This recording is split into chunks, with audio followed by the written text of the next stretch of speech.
నమస్కారం. ఈరోజు మనం ఒక చాలా ఇంట్రెస్టింగ్ అలాగే ప్రతి ఆస్పిరెంట్ లైఫ్కి ఎంతగానో కనెక్ట్ అయ్యే ఒక ఇంపార్టెంట్ టాపిక్ని అనలైజ్ చేయబోతున్నాం.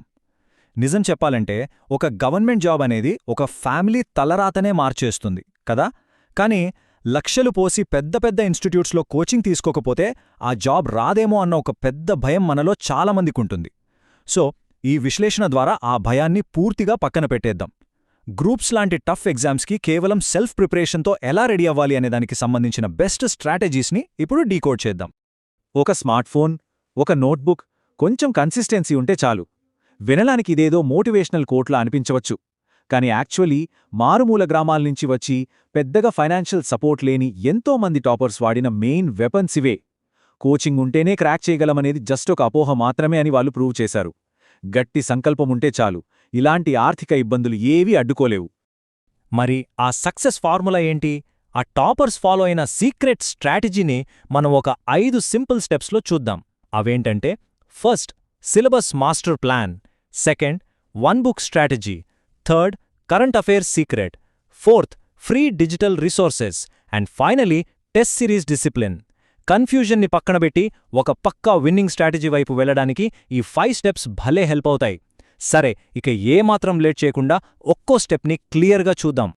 ముందుగా step 1, syllabus master plan. APPSC అలాగే టీజీపీఎస్సీ ఎగ్జామ్స్ అనేవి ఒక పద్మవ్యూహం లాంటివి. వాటిని ఛేదించడానికి ఇది మన ఫస్ట్ నావిగేషన్ ప్లాన్ అన్నమాట. ఒక టాపర్కి నార్మల్ ఆస్పిరెంట్కి మధ్య ఉండే మెయిన్ డిఫరెన్స్ ఏంటో తెలుసా?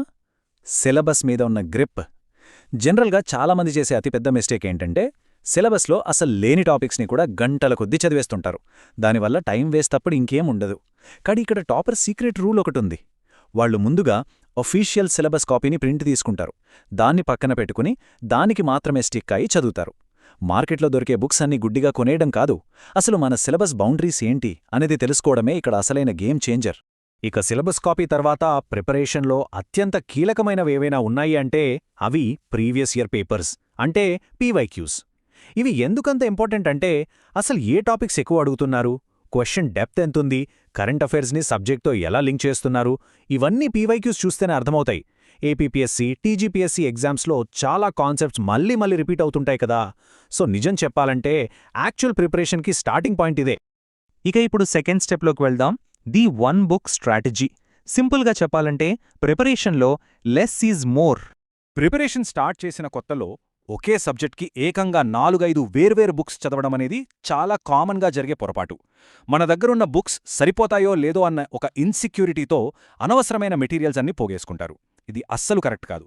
టాపర్స్ ఫాలో అయ్యే గోల్డెన్ రూల్ ఏంటంటే, ఒకే ఒక స్టాండర్డ్ బుక్ని ఎంచుకోవడం, దాన్నే మళ్ళీ అనేకసార్లు రివైజ్ చేయడం, రోజూ కొత్త పుస్తకాలు కొంటూ వెళ్లడం కాదు. నమ్మకమైన ఒకే సోర్స్ని పదే చదవడం వల్లే రిజల్ట్ వస్తుంది. సరే, మరి ఆ స్టాండర్డ్ బుక్స్ ఏంటి? పాలిటీకి ఇండియన్ పాలిటీ, మోడర్న్ హిస్టరీకి స్పెక్ట్రమ్, ఎకానమీకి state budget and socio economic survey, ఇక ఏపీ తెలంగాణ స్పెసిఫిక్ టాపిక్స్ కోసం మన తెలుగు అకాడమీ పుస్తకాలు. That's it. ఈ స్టాండర్డ్ బుక్స్తో సెల్ఫ్ ప్రిపరేషన్ జర్నీకి ఒక సాలిడ్ ఫౌండేషన్ పడిపోయినట్టే. నెక్స్ట్ మూడవ స్టెప్కు వద్దాం, కరెంట్ అఫైర్స్ సీక్రెట్. మన ప్రిపరేషన్కి ఈ కరెంట్ అఫైర్స్ అనేవి కరెక్ట్గా డైలీ ఆక్సిజన్ లాంటివి అన్నమాట. కాంపిటేటివ్ ఎగ్జామ్స్లో సక్సెస్ అవ్వాలంటే ఎవ్రీడే కరెంట్ అఫైర్స్ని ట్రాక్ చేయడం మస్ట్. దీనికోసం ఒక డైలీ రొటీన్ ఫిక్స్ చేసుకోవాలి. రోజులో 1 గంట పాటు ఈనాడు, సాక్షి లేదా ది హిందూ ఏదో ఒక న్యూస్ పేపర్ని తప్పకుండా చదవాలి. అందులోంచి కీ అప్డేట్స్ని పికప్ చేసుకుని ఒక డెడికేటెడ్ నోట్బుక్లో షార్ట్ నోట్స్ రాసుకోవాలి. పేపర్ని ఏదో సినిమా మ్యాగజైన్ లాగా పైపైన చదివేసి పక్కన పెట్టేయడం చాలా పెద్ద తప్పు. యాక్టివ్గా పాయింట్స్ నోట్ చేసుకుంటూ చదవడం అలవాటు చేసుకోవాలి. మరి ఆ షార్ట్ నోట్స్లో ఏమేం కవర్ చేయాలి? గవర్నమెంట్ స్కీమ్స్, కొత్తగా వచ్చిన అవార్డ్స్, ఆనర్స్, ఎకానమీకి సంబంధించిన అప్డేట్స్, అలాగే ఏపీ తెలంగాణ రీజనల్ న్యూస్ ఖచ్చితంగా ఉండాలి. ఇలా ప్రతిరోజూ చేత్తో రాసుకున్న ఈ చిన్న నోట్స్ ఉంది చూశారా, రేపు ఎగ్జామ్కి ముందు ఫైనల్ రివిజన్ అప్పుడు ఇది లిటరలీ ఒక లైఫ్ సేవర్ లాగా పనికొస్తుంది. ఓకే, 4వ స్టెప్ ఏంటంటే ఫ్రీ డిజిటల్ రిసోర్సెస్. ఇంటర్నెట్లో దొరికే ఆన్లైన్ కంటెంట్ని స్మార్ట్గా, తెలివిగా వాడుకోవటం. వేలకి వేలు ఫీజులు కట్టి కోచింగ్ తీసుకోలేని వాళ్లకు యూట్యూబ్ లాంటి ప్లాట్ఫామ్స్ నిజంగా ఒక పెద్ద వరం. కానీ ఇక్కడే ఒక చిన్న ట్రాప్ ఉంది. జాగ్రత్తగా వినండి. ప్రిపరేషన్ వీడియోలు చూడటం అనేది ప్రిపరేషన్ కాదు. అవును, డిజిటల్ కంటెంట్ని ఊరికే అలా ప్యాసివ్గా చూస్తూ కూర్చోవటం వల్ల నాలెడ్జ్ ఎక్కదు.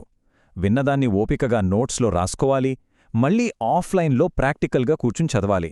అప్పుడే అసలైన లెర్నింగ్ జరుగుతుంది. ఇక మన final and 5th step test series and discipline. ఇదంతా కంప్లీట్ క్రమశిక్షణతో కూడుకున్న పని. మన వీక్నెస్ ఏంటో ముందుగానే ఫేస్ చేయడం ఇక్కడ చాలా ముఖ్యం. జనరల్గా సిలబస్ మొత్తం అయిపోయాకే మాక్ టెస్ట్లు రాద్దాంలే అని చాలామంది ఆఖరి నిమిషం వరకు వెయిట్ చేస్తుంటారు.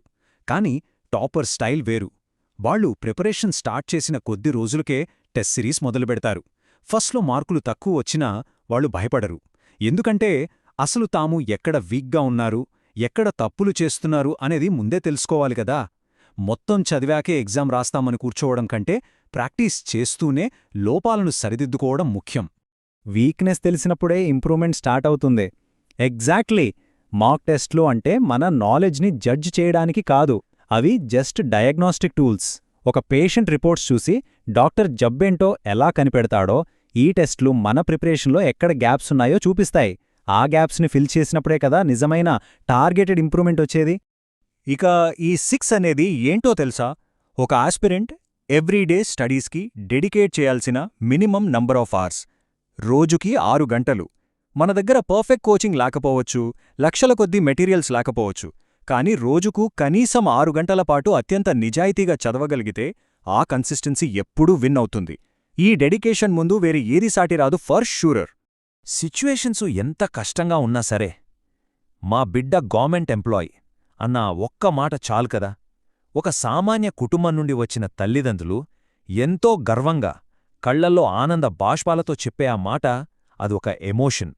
ఆ ఒక్క అద్భుతమైన క్షణం కోసం ఎన్ని నిద్రలేని రాత్రులైనా సరే చిరునవ్వుతో భరించొచ్చు.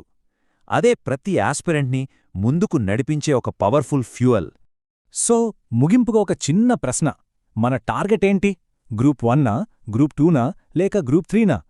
ఏదైనా సరే ఆ టార్గెట్ని ఇప్పుడే, ఈ క్షణమే లాక్ చేసుకోవాలి. మరి జర్నీలో నెక్స్ట్ స్టెప్ ఏంటి? ఒక perfect daily time table set చేసుకోవాలా? లేక ఒక 6 మంత్స్ స్ట్రాటజీ ప్లాన్ చేయాలా? లేదంటే కరెంట్ అఫైర్స్కి ఒక ప్లాన్ రెడీ చేసుకోవాలా? మనకు కావాల్సిన సరైన వ్యూహాన్ని ఎంచుకుని అడుగు ముందుకు వేయాల్సిన కరెక్ట్ టైం ఇదే.